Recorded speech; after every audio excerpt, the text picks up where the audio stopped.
Good morning. How is everybody? Happy St. Patrick's Day. It has been a while since I've been on here, as usual. I always think I'll jump on every week, and then like a month flies by, and here we are. So I hope you're all doing well. Again, happy St. Patrick's Day. We almost made it till spring, so that's always kind of fun. Today I'm just going to do a super short video, and it's gonna be more talking than actually showing. I'll show a couple things, but I should have gotten to this earlier because it's kind of a St. Patrick's Day theme. Sorry about that. And it's also something that you can use kind of in the future for the different holidays throughout the year. That's just kind of a fun little colorful treat. So it's more cake pops. That seems to be the majority of what I do these days. And we're going to do multicolored cake pops. I'm not going to actually sit and dunk them in the chocolate and sprinkle and all that. You guys have seen me do that before, but I thought I would show you a fun little thing I was doing for St. Patrick's Day and kind of how to assemble that. And then you can use this if you want to do this kind of little project today, or like I said, in the future. You can kind of mix and match different colors for different holidays or fun things that are coming up. So here we are. For starters, I'll start with this. So this is my cake pop dough. It's not really dough, but I don't know what else you call it when you mash cake and frosting together and it looks like Play-Doh. So I call it cake pop dough. I started yesterday. Well, I've kind of been baking these all week, but yesterday in particular, I started and I just mixed up a white cake mix. And then once that was all mixed up, I divided that into 6 different bowls and just kind of eyeballed that. And then I took food coloring and made each bowl of batter a different color. Then I went ahead and baked it. Sorry, I haven't talked a lot this morning yet, so my voice is kind of not with it. If you are, like I did yesterday, I just made 1 cake mix, and so it was easier to take each of the colors and bake them as cupcakes. Last week, when I did a whole bunch of St. Patrick's Day cake pops, I actually baked 6 different white cakes over time. I did that over a couple days, but I would then just dye each. I'd mix up 1 cake and I'd dye it pink, and then I'd bake it, and then mix up the other one orange. But when you are only using 1 cake mix, unless you have a bunch of little cake pans, it's actually easier just to do cupcakes. Bake them all, get those done and cooled. Then you can peel the wrapper off the cupcake, and you'll again put those into individual bowls. And then with your frosting, you'll mix that up, and then you'll have 6. You end up with this, is what I'm trying to say. I think I'm kind of over explaining that. One other thing I was going to tell you, I like to use, I think this is the Reynolds foil cupcake liners in general for general cupcakes that we're going to be actually using as cupcakes. And the reason I bring this up is that in between these foil liners will be the little white paper liners. It's like a separator. And you can actually use those white separator liners to bake your cupcakes, since you're just going to peel it away and to kind of toss it out anyway. It's kind of a good way to put those little white individual things into use, and then you can save your foil ones for your actual like pretty cupcakes if you're going to be doing cupcakes to actually serve as a cupcake. So that's the only reason I have these here. You can use any cupcake liner that you want, but it's a little trick I found years ago. So waste not, want not, right? So anyway, I've got my cake pop dough, as I call it. For St. Patrick's Day, I wanted to do a rainbow themed cake pop, and then I dunked it into the green melts. I'll talk about these in a second. And then I put some gold sprinkles on. These are individually wrapped. I'm going to unwrap one because it's hard to see through the plastic. But I have these kind of coarse gold sanding sugar type things. So it's supposed to be like the pop of gold at the end of the rainbow. Haha. That's kind of a little play on words there. So anyway, I did those. I'm not going to try to rewrap that right now. I have these little cake pop wrappers that you can get at Michael's or Hobby Lobby. So if you want individual little treats, you can wrap those up.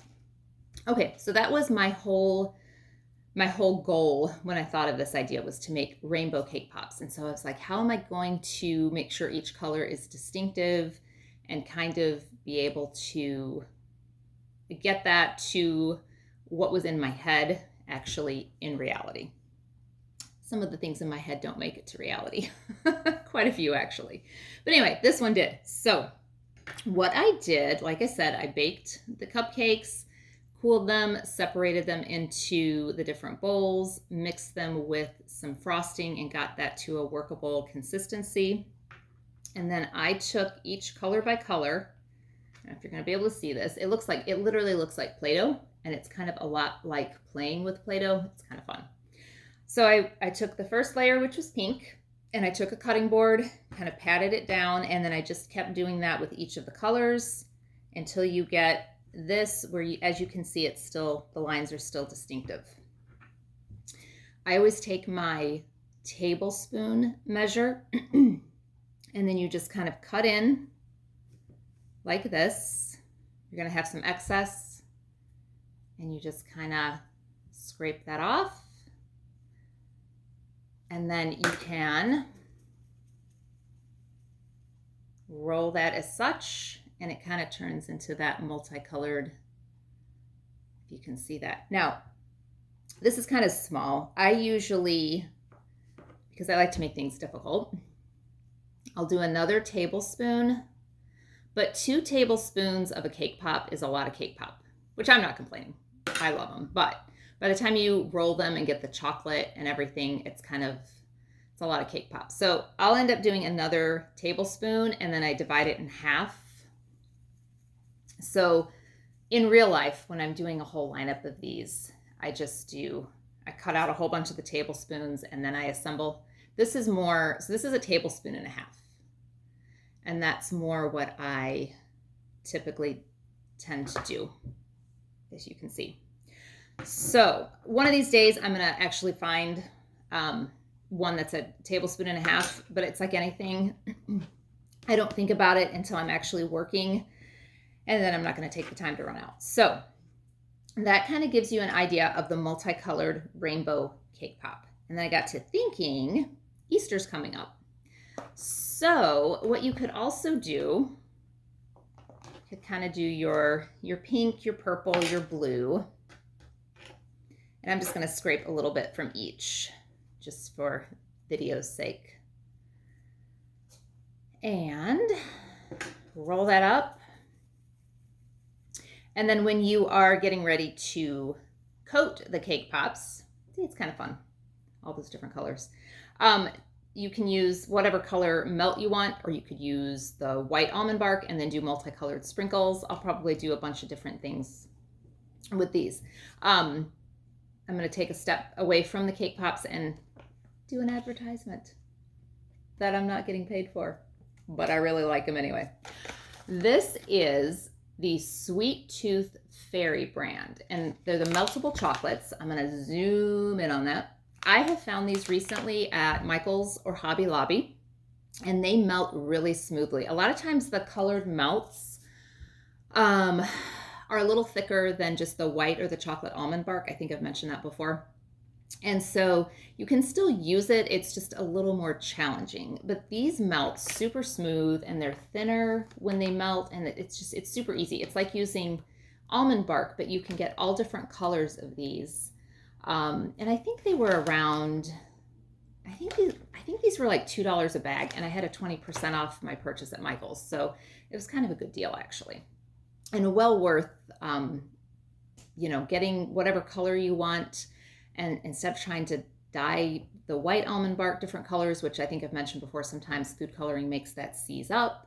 So I highly, highly recommend. And you could probably get these on Amazon. I haven't looked. It's one of my to-do lists, is to kind of look some stuff up on Amazon that's probably fairly easy to find. So anyway, quick pause there. Okay, back to these. So you've got your your Easter egg. And then I was thinking, if you just wanted to do something fun for a little holiday, and I'm just gonna wing it on this, I'm not gonna measure. I was thinking you could do Earth Day. How fun is that? You could even make your blue a little bit darker. This is kind of like a pastel blue, but you could do darker. 4th of July, you could just leave your white cake, do a white cake, red, and then again a darker blue. Halloween, I don't want to think about Halloween because that means it's fall and that means it's going to be winter again, and all that entails. But you could do like your basic orange and purple and yellow, or orange, purple, green. I guess that's probably more traditional. But anyway, my point being is that you can kind of mix and match any color that you want to. And while you don't want to mash the colors all together and have it kind of turn into that muddy color, as long as you are dyeing each one individually and then, making sure everything's chilled and then mixing colors together, you still get kind of a nice color combination. So anyhow, that is where we are here today. And like I said, I meant to do this one earlier, especially in lieu of St. Patrick's Day, but the best of intentions. So I'm not even going to say when I'm going to be on here next because I truly don't know. I'll try to get on here sooner than I did, but it's so funny. One of my friends asked me, she's like, I kind of envision you getting up at the crack of dawn to do these because it's the only quiet time you can find in your house. And I said, yes, that is exactly correct. And some mornings, even though I'm up, I'm not in a baking kind of a place. So that is that. So I do these usually in the very early morning hours and everybody's about to start getting up. So this will be my only quiet time of the day. Anyway, so I hope you have a fun St. Patrick's Day, whatever your plans are. Fun fact, I am actually not Irish. Everyone assumes I am because of the red hair. And I married a man who's Irish and his last name is very Irish sounding. And so people just assume that I am, even though I'm not at all. I just go with it, especially on today, or a day like today, St. Patrick's Day. It's just easier to be like, I'm Irish, yay, have fun. So I hope you have a great day. It's good to see you all again. And until then, happy baking. I'll see you next time. Bye.